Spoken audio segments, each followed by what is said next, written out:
बिस्मिल्लाहिर्रहमानिर्रहीम। अस्सलाम वालेकुम वरहमतुल्लाहि वबरकातुहू। क्या आप इस वक्त शदीद माली परेशानी में हैं? क्या कभी ऐसा होता है कि रात को सोते वक्त दिल पर बोझ होता है? सोचते हैं कल बच्चों की फ़ीस कहाँ से आएगी, घर का खर्च कैसे चलेगा, कर्ज कब उतरेगा? अगर ऐसा है तो आज मेरी बात गौर से सुन लें। रिस्क आपके हाथ में नहीं, आपके रब के हाथ में है। क्या आप सिर्फ पैसों की नहीं बल्कि ज़िंदगी के कई मसलों में घिरे हुए हैं?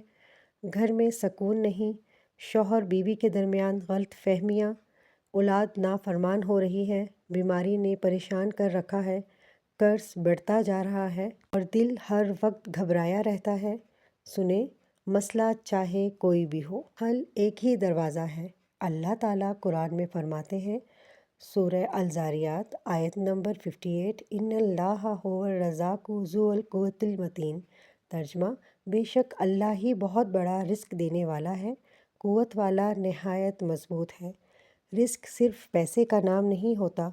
रिस्क में शामिल है सुकून, सेहत, नेक औलाद, अच्छा जीवन साथी, इज़्ज़त, मोहब्बत, ज़हनी इत्मीनान।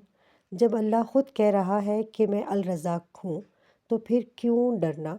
अगर नौकरी नहीं मिल रही, या रज़ा को। अगर कारोबार में खसारा है, या रज़ा को। अगर घर में लड़ाइयाँ हैं, या वहाबू सुकून अता कर। अगर औलाद परेशान कर रही है, या वहाबू हदायत अता कर। अगर बीमारी है, या रज़ा को सेहत अता कर। अगर कर्ज है, या वहाबू आसानी अता कर। सोचें, अल्लाह ने यहाँ फरमाया अल रज़ा को, यानी बार बार मुसलसल बेशुमार रिस्क देने वाला। आपकी तनख्वाह बंद हो सकती है, कारोबार रुक सकता है, लोग साथ छोड़ सकते हैं, लेकिन अल रज़ाक कभी बंद नहीं होता। फिर फरमाया ज़ुल क़ुव्वती, वो कामिल ताकत वाला है, और अल मतीन, उसका फ़ैसला अटल है। अगर इसने आपके लिए रिस्क लिख दिया है तो पूरी दुनिया मिलकर भी इसे रोक नहीं सकती। और जब सारे दरवाज़े बंद हो जाएं, तो या वहाबू कहकर इस दरवाज़े पर दस्तक दें, यानी ए अल्लाह, तू ही बहुत अता फरमाने वाला है। वो बग़ैर हिसाब देता है, वो बग़ैर शर्त देता है, वो ऐसे रास्ते से देता है जिसका आपने कभी सोचा भी नहीं होता। और सुने ये वादा, ये सिर्फ माली रिस्क का वादा नहीं, ये हर तंगी से निकलने का वादा है। सूरह तलाक आयत नंबर 2 से 3। जो अल्लाह से डरे, अल्लाह इसके लिए निकलने का रास्ता बना देता है और इसे वहाँ से रिस्क देता है जहाँ से इसे गुमा भी नहीं होता। कभी सोचा है, जिस रब ने माँ के पेट में आपको रिस्क दिया, ना नौकरी थी ना ज़रिया था, वो आज क्यों छोड़ देगा? वो आज आपकी औलाद को भूखा छोड़ देगा? अगर आज घर में अंधेरा है तो ये मुस्तकिल नहीं है।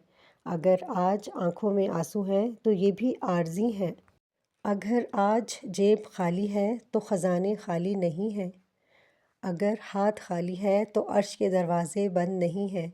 बस हर नमाज के बाद आंखें बंद करके टूटे दिल के साथ कहें, या रज़ाकू या वहाबू। लेकिन सिर्फ ज़ुबान से नहीं, दिल से कहें, क्योंकि रब टूटे दिलों को कभी खाली नहीं लुटाता। पढ़ने का तरीका अमल, हर फ़र्ज़ नमाज के बाद 33 मरतबा या रज़ाकू, 33 मरतबा या वहाबू।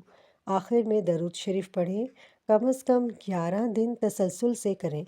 साथ में इस्तग़फ़ार भी कसरत से करें। लेकिन याद रखें, यह जादुई मंत्र नहीं, ये अल्लाह से ताल्लुक़ मज़बूत करने का ज़रिया है। अहम नसीहत ये है कि हराम कमाई छोड़े बग़ैर, नमाज की पाबंदी किए बग़ैर, हक़ूक़ुल इबाद अदा किए बग़ैर सिर्फ़ अल्फाज दोहराना काफ़ी नहीं होगा।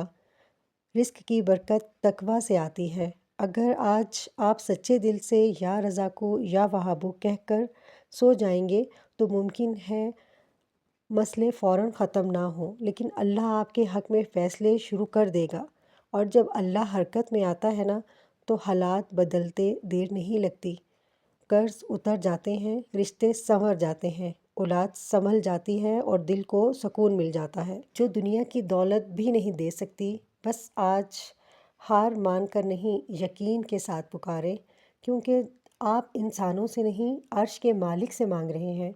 अगर इस वीडियो ने आपके दिल को छुआ है, आप वाकई चाहते हैं कि अल्लाह आपकी तंगी को कुशादगी में बदल दे, तो अभी इसी वक्त کمنٹ میں لکھ دیں یا رزاقو یا وہابو، صرف لکھیں نہیں، دل سے لکھیں۔ شاید آج آپ کا یہ ایک کمنٹ عرش تک پہنچ جائے اور اللہ فرشتوں سے کہہ دے، دیکھو میرا بندہ مجھے پکار رہا ہے۔ اور جب بندہ سچے دل سے پکارتا ہے نا تو جواب ضرور آتا ہے۔ تو دیر نہ کریں، کمنٹ میں لکھیں یا رزاقو یا وہابو۔